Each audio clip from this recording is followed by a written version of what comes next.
बेटी की मौत का बदला लेने के लिए 17 साल के एक लड़के पर बीच सड़क तेजाब की बाल्टी पलट देता है। लड़का इस वक्त नाजुक हालत में गोवा मेडिकल कॉलेज हॉस्पिटल में एडमिट है। 80% से ज़्यादा बर्न है। शुरुआत तमिलनाडु की इस कहानी से। वीडियो आपको दिखा नहीं सकता, कुछ गाइडलाइंस हैं, तो तस्वीरें स्टिल आपको दिखाता हूँ। अमूमन ऐसी तस्वीरें सामने आती नहीं, क्योंकि आती तो फिर तो वैसे ही भेद खुल जाता। पर किसी की हिम्मत थी, चुपचाप से किसी दीवार के झरोके के पीछे खड़ा होकर अपने मोबाइल से उसने ये शूट किया। इस तस्वीर में जो वीडियो है, इसमें 4 पुलिस वाले हैं, 3 तो कैमरे में कैद हुए, चौथा नहीं हो पाया। और एक शख्स है जो ज़मीन पर बैठा हुआ है। पुलिस वाले सादी वर्दी में हैं, उनके हाथों में प्लास्टिक और स्टील के रॉड है, प्लास्टिक की पाइप और स्टील के रॉड, और बेतहाशा उसे मार रहे हैं। बाद में उस शख्स की मौत हो जाती है। शायद ये कहानी दब जाती, लेकिन इस एक वीडियो ने पूरे तमिलनाडु में इस वीडियो को वायरल कर दिया, और अब तमिलनाडु में हर कोई इस वीडियो के बारे में बात कर रहा है। इस कहानी की शुरुआत होती है 27 जून को। 27 जून की बात थी। तमिलनाडु में एक बहुत ही मशहूर मंदिर है, मदापुरम कलियम्मन मंदिर। इसी मंदिर में एक माँ बेटी दर्शन के लिए जाते हैं। जो माँ थी, उनकी उम्र करीब 70 साल थी, बुजुर्ग थी, ठीक से चल नहीं पाती थी, तो अपनी बेटी के साथ गई थी। माँ का नाम था शिवगामी और बेटी का नाम निकिता। दोनों मंदिर के बाहर पहुंचते हैं। वहाँ पार्किंग में अपनी को गाड़ी लगानी थी, कार जगह मिल नहीं रही थी। इत्तेफाक से इसी मंदिर की सिक्योरिटी में एक गार्ड था जिसका नाम अजीत, उम्र 27 साल। माँ बेटी गुजारिश करती हैं अजीत से कि उन्हें दर्शन के लिए जाना है, वो चल ठीक से पा नहीं रही हैं, तो क्या तुम हमारी कार को पार्क कर दोगे। अजीत उनकी मदद करता है, कार पार्क कर देता है, वो चाबी देकर चली जाती हैं। दर्शन करने के बाद दोनों लौटती हैं, कार के अंदर बैठती हैं, तो देखती हैं कि कार में एक बैग था, बैग का जिप खुला हुआ है और उसके अंदर करीब 80 ग्राम गोल्ड, सोने के जेवर थे, वो गायब है। वो पूछती हैं, अजीत कहता है मैंने तो सिर्फ गाड़ी पार्क की है। माँ बेटी पुलिस को इन्फॉर्म कर देती हैं। अब पुलिस की टीम वहाँ पहुँच जाती है। जब पुलिस की टीम वहाँ पहुँचती है, अजीत को के खिलाफ ही माँ बेटी ने बयान दिया। पुलिस अजीत को ले जाती है, उसके भाई नवीन को ले जाती है, पूछताछ करती है, और फिर 27 जून फ्राइडे की शाम को ही उसे छोड़ देती है। अब अजीत वापस लौट आता है। तब भी उसे पुलिस वालों ने मारा पीटा, लेकिन उसने कहा मैं बेकसूर हूँ। अब 28 जून की तारीख आ गई। माँ बेटी फिर पुलिस के पास पहुंची। पुलिस ने इस बार फिर से अजीत और उसके भाई को उठाया और उसकी खूब पिटाई की। पिटाई करने के बाद अब पुलिस ने नवीन को तो छोड़ दिया और नवीन के सामने ही अजीत की पिटाई की थी, लेकिन अजीत को कस्टडी में रखा। इसके बाद उसी दिन 28 जून को पुलिस वाले अजीत को अपने साथ असिस्टेंट कमिश्नर ऑफ पुलिस का दफ्तर है, उसके पीछे गौशाला है, उस गौशाला में ले जाते हैं।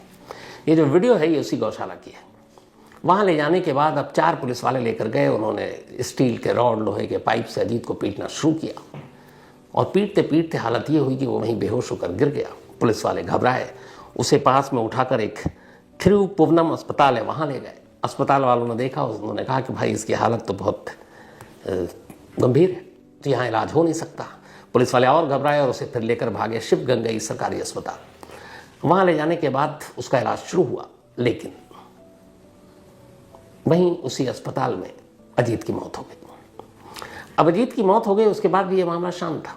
इत्तेफाक से अजीत की मौत के बाद ये वीडियो जो किसी ने उस गौशाला में बड़ी खामोशी से अपने मोबाइल के कैमरे में रिकॉर्ड कर लिया था, ये पब्लिक डोमेन में आ गई, सोशल मीडिया पर आ गई। अब जैसे ही ये वीडियो आई, तमिलनाडु में हंगामा मच गया। इसके बाद अब पुलिस को सफाई देना पड़ा। पुलिस ने एफआईआर दर्ज की। कमाल देखिए तमिलनाडु पुलिस की। एफआईआर में पुलिस ने कहानी ये लिखी कि माँ बेटी की शिकायत पर 80 ग्राम सोने के उस जेवर को तलाश करने के लिए उन्होंने अजीत को उठाया था, उससे पूछताछ की। अजीत ने अपना जुर्म कबूल कर लिया। फिर उसने कहा कि उसने गौशाला में उस जेवर को छुपा कर रखा गया। इसलिए 4 पुलिस वाले इंस्पेक्टर और डीएसपी के कहने पर अजीत को उस गौशाला में ले गए ताकि उस जेवर की रिकवरी करा सकें। लेकिन वहाँ अचानक पुलिस कस्टडी से वो भागने लगा। भागते हुए वो गिर गया। गिरने से उसे चोट लग गई, उसे मिर्गी का दौरा पड़ा था और वो मर गया। ये पुलिस की कहानी एफआईआर में, मैं नहीं कह रहा हूँ, बाकायदा ये दस्तावेज रिटन कानूनी। अब इसी एफआईआर के ऊपर आ जाइए कि पुलिस ने, लड़की ने 27 जून को कंप्लेंट की। पुलिस ने कोई एफआईआर दर्ज नहीं की। 27 को भी उठाया अजीत को, नो कंप्लेंट। 28 को फिर से जो माँ बेटी हैं वो पुलिस के पास गई, उन्होंने फिर से अजीत को उठाया। अजीत के भाई के सामने अजीत को पीटा, फिर उसे छोड़ दिया, लेकिन अजीत को पकड़े रहे और बिना एफआईआर दर्ज किए 24 घंटे से ज़्यादा हो चुका है। अब उसके बाद उसको फिर से गौशाला में ले जाते हैं और कहते हैं कि यहीं उसने जेवर छुपाया और मिर्गी का दौरा पड़ा और उसकी मौत हो गई। सवाल ये है कि अगर उसने गौशाला में जेवर छुपाया तो क्या वो बरामद हो? बिल्कुल नहीं। सवाल ये भी है कि एक कंप्लेंट पे आप किसी को उठाते हैं तो एफआईआर तो दर्ज करेंगे ना, 24 घंटे के अंदर अंदर आपको कोर्ट में भी पेश करना होगा, वरना वो इलीगल कस्टडी है। पर आपने वो भी नहीं किया। और अगर ये कैमरे में शूट ना होता तो ये पिटाई विटाई की बात तो कभी सामने आती ही नहीं। पुलिस की कहानी यही होती कि वो भाग रहा था, दौरा पड़ा, गिर गया, चोट लगी, मर गया।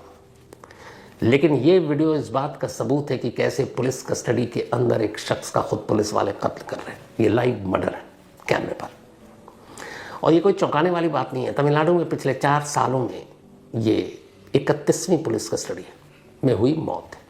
यानी पुलिस कस्टोडियल के अंदर मर्डर का ये 31वां मामला है, 31वां शिकार अजीत बना है। अब जब ये मामला हुआ कुछ लोग पहुंच गए, खुद मद्रास हाईकोर्ट ने सुमोटो ले लिया, स्वतः संज्ञान, क्योंकि वीडियो अब हर जगह तैर रहा है सोशल मीडिया पर। तो मद्रास हाईकोर्ट भी तो तमिलनाडु में ही है। जजों ने देखा, जब जजों ने देखा तो फिर उन्होंने कहा कि ये क्या हो रहा है। उन्होंने सुमोटो लेते हुए पुलिस, सरकार, सबको नोटिस जारी किया। फिर एक मजिस्ट्रेट साहब गए, मजिस्ट्रेट साहब ने उस गौशाला की पूरी जांच की, अपनी रिपोर्ट, तस्वीर सारी कोर्ट के सामने पेश की। उन तस्वीरों में वो प्लास्टिक के पाइप, वो स्टील के रॉड और अजीत के जिस्मों पर जो जख्म थे, उन सारी चीज़ों की तस्वीरें मद्रास हाईकोर्ट के स्पेशल बेंच के सामने पेश की गई। पोस्टमार्टम रिपोर्ट में पता चला कि अजीत के जिस्म पर 40 से ज़्यादा जख्म के निशान थे, लेकिन उसकी मौत इन 40 जख्मों से नहीं हुई, बल्कि उसकी मौत उन अंदरूनी जख्मों से हुई जो न तस्वीर में दिखाई दे सकती थी और न ही बताई जा सकती थी। जब इन सारी चीज़ों को देखा तो मद्रास हाईकोर्ट के एक जज ने कहा, रिकॉर्ड पर है, कि क्या वो एक टेररिस्ट था? क्या बिना एफआईआर दर्ज किए हुए आप इस तरीके से पीटोगे, इस तरीके से मारोगे? लेकिन साहब ये तो है कि भेद खुल गया, सामने आ गई कैमरे के सामने।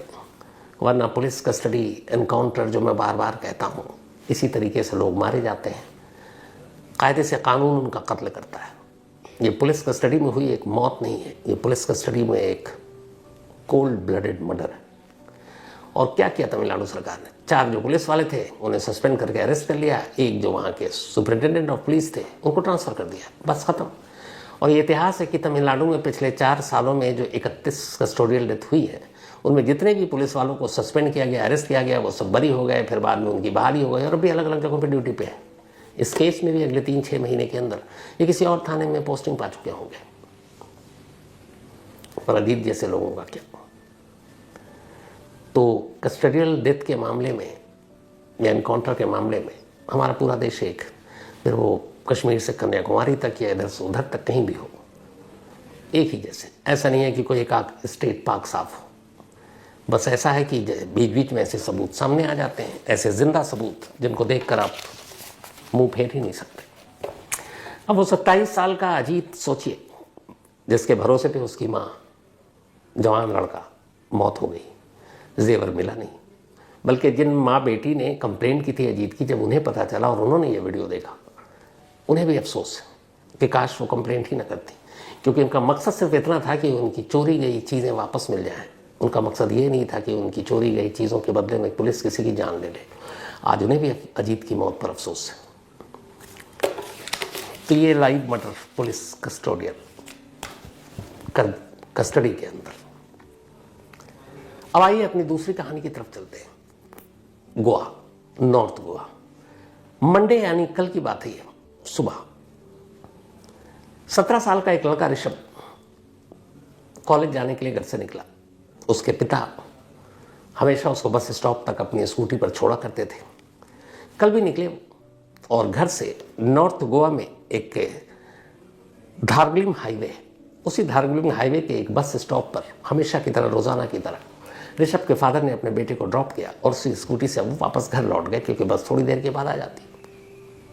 फर्स्ट ईयर का स्टूडेंट ऋषभ कॉलेज में। पिता चले। पिता के जाने के बाद अचानक सुबह 7:45 का वक्त है, एक शख्स ब्लैक रेनकोट और हाथों में दस्ताना पहने स्कूटर पर उसी बस स्टॉप के करीब आता है। स्कूटर रोकता है। उसके स्कूटर पर उसने अपने दोनों पैरों के बीच में एक वाइट रंग कलर की एक बाल्टी रखी हुई थी और साथ में एक जग। स्कूटर को रोकता है, जग उठाता है और स्कूटर उसने बिल्कुल ऋषभ के बराबर में रोका। ऋषभ बेफिक्र उस आए हुए अनजान शख्स से, लेकिन तभी वो शख्स अचानक उसी जग से बाल्टी में जो काले रंग की चीज थी उसको भर कर निकालता है और ऋषभ की तरफ उछाल देता है। इसके बाद वो फिर से जग भरता है, फिर से ऋषभ पर फेंकता है। लगभग 1/3 बाल्टी वो खाली कर देता है और ऋषभ इधर पूरे सर से पैर तक उसे लग रहा है जलन हो रही है और जमीन पर गिर पड़ता है। आसपास में कुछ लोग थे, जब तक वो भी कुछ समझते संभलते तब तक स्कूटर वाला उस प्लास्टिक की बाल्टी और जग को वहीं जमीन पर छोड़कर सड़क किनारे स्कूटर पर तेजी से निकल जाता है। इधर अब ऋषभ की हालत खराब।